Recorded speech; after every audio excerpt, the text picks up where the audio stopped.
Next, who you spoke to, मतलब किसने आपको मतलब इस तरह, क्लाइंट भी बोल सकता है, वर्कर्स भी आपको मतलब कोई इस तरह का, या मंथली ऑडिट हुआ है तो उसमें भी आप मतलब ये इसलिए कर रहे हैं रिस्क असेसमेंट, क्लाइंट ने आपको बोला है तो ये भी आप मतलब वहां पे कर, किसने आपको ये किया, क्यों आप कर रहे हैं, है ना। How you identified the hazards, मतलब कैसे आपने आइडेंटिफाई किया, तो आपको पता है कि आइडेंटिफाई करने का बहुत सही है, आपका एक खुद का एक्सपीरियंस भी मतलब ये कहता है कि आपने ये आइडेंटिफाई किया कि इसकी पोटेंशियल क्या है। ये हैजर्ड्स आपने हैजर्ड्स किया, ये हैजर्ड्स कैसे आपने किया, क्योंकि आपने देखा कि प्रीवियस साइट पे ऐसा एक्सीडेंट हुआ था इस तरह सा, या फिर उसी साइट पे जब रिकॉल आप करते हैं, जब देखते हैं तो प्रीवियस एक्सीडेंट का रेशियो ये था,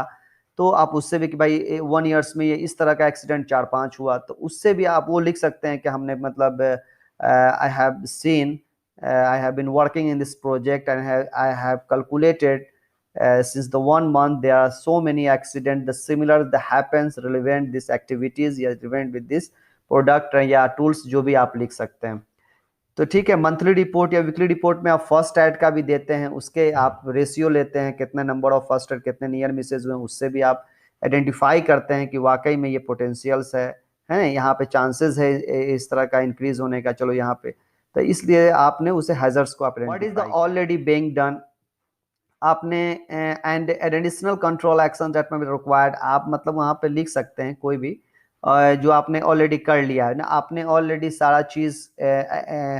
एक्टिविटीज के अंदर में या प्रोसेस में, टूल्स में, ऑपरेशन में,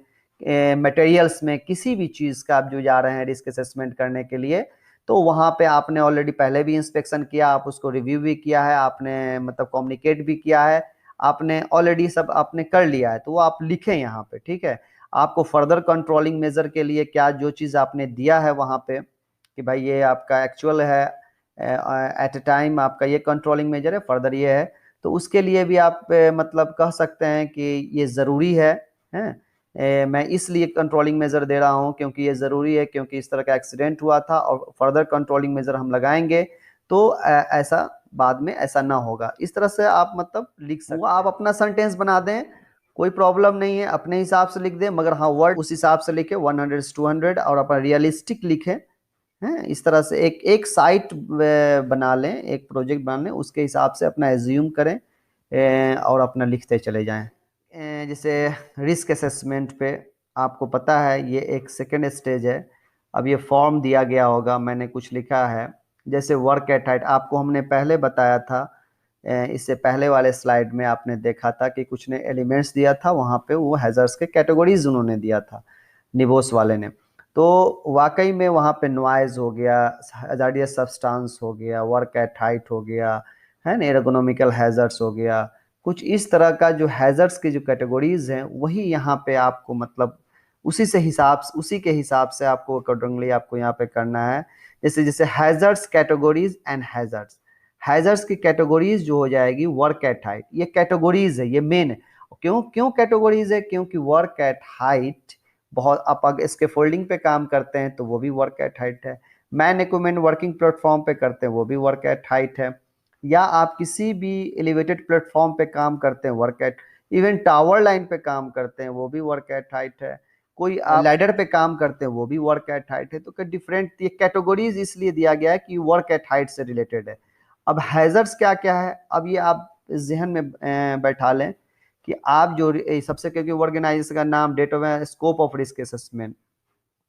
क्या स्कोप है रिस्क असेसमेंट का वो लिखना है डेट ऑफ, तो आप यहाँ पे जो हैजर्ड्स है, अब वर्क एट हाइट है उसमें क्या क्या हो सकता है, जाहिर सी बात है वर्क एट बेसिकली क्या होता है,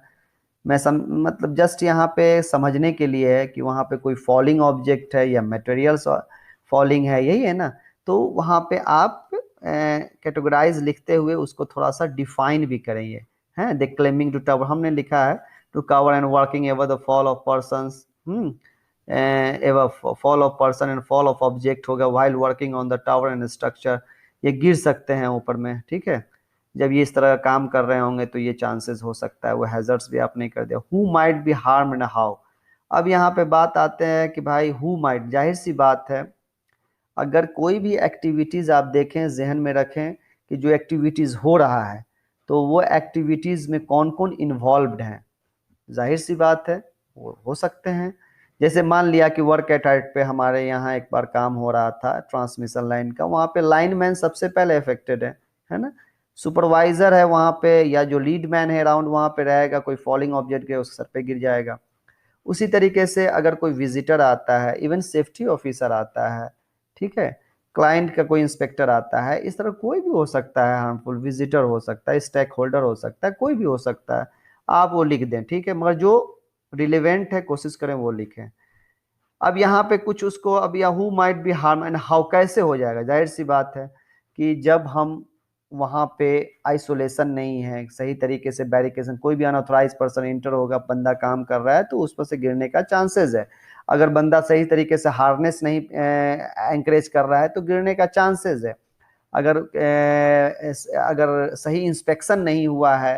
आपका जो भी वर्क एट हाइट टूल्स है, तो गिरने का चांसेस है। तो वो कैसे मतलब हार्म हो सकता है, जो आपने दिया है कि ये लोग हार्म हो सकते हैं, ठीक है। तो आप कह सकते हैं कि कोई विजिट इंस्पेक्शन के लिए आता है तो वहाँ पे कई टूल्स यूज हो रहा है, हैंड टूल्स ऊपर में काम कर रहे हैं, वो गिरेगा तो मतलब इस तरह से हार्म हुआ जा सकता है, ठीक है।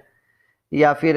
अब उसमें वो भी लिख सकते हैं, अगर हार्म होंगे तो कैसे होंगे, तो उसमें ज़रूर लिखें कि कोई इंजुरी, जैसे कि कोई बंदा अगर गिरेगा तो क्या होगा, माइनर इंजुरी तो कम ही उस वर्क एट हाइट से होगा, उसका मेजर इंजुरी हो सकता है। इवन वर्क एट हाइट्स अगर टावर से गिरेगा तो क्या होगा,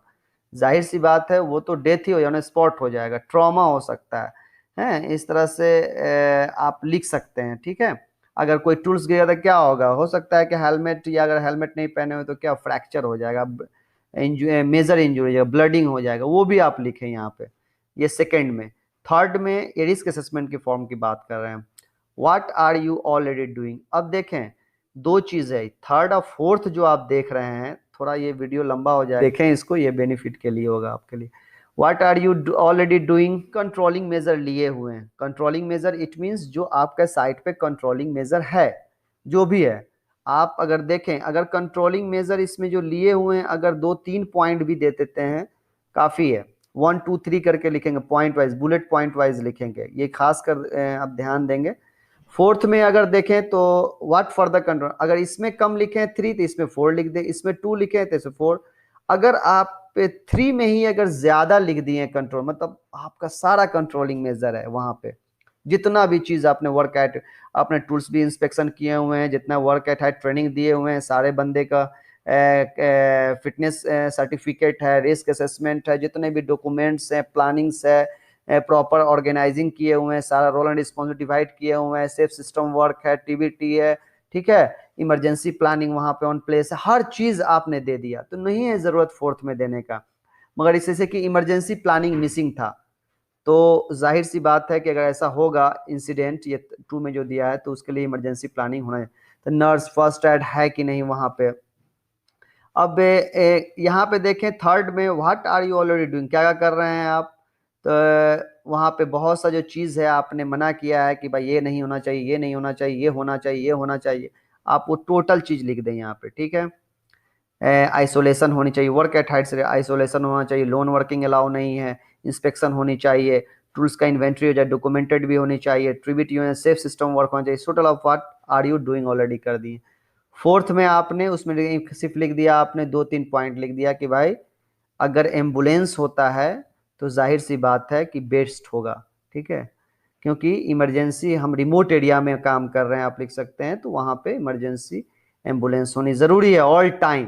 ठीक है, और सारे बंदे का फिटनेस भी होनी चाहिए, तो जाहिर सी बात है। अब हम नेक्स्ट देंगे फिफ्थ नंबर, टाइम स्केल। अब जो आपने फर्दर कंट्रोलिंग मेजर लगाए हैं,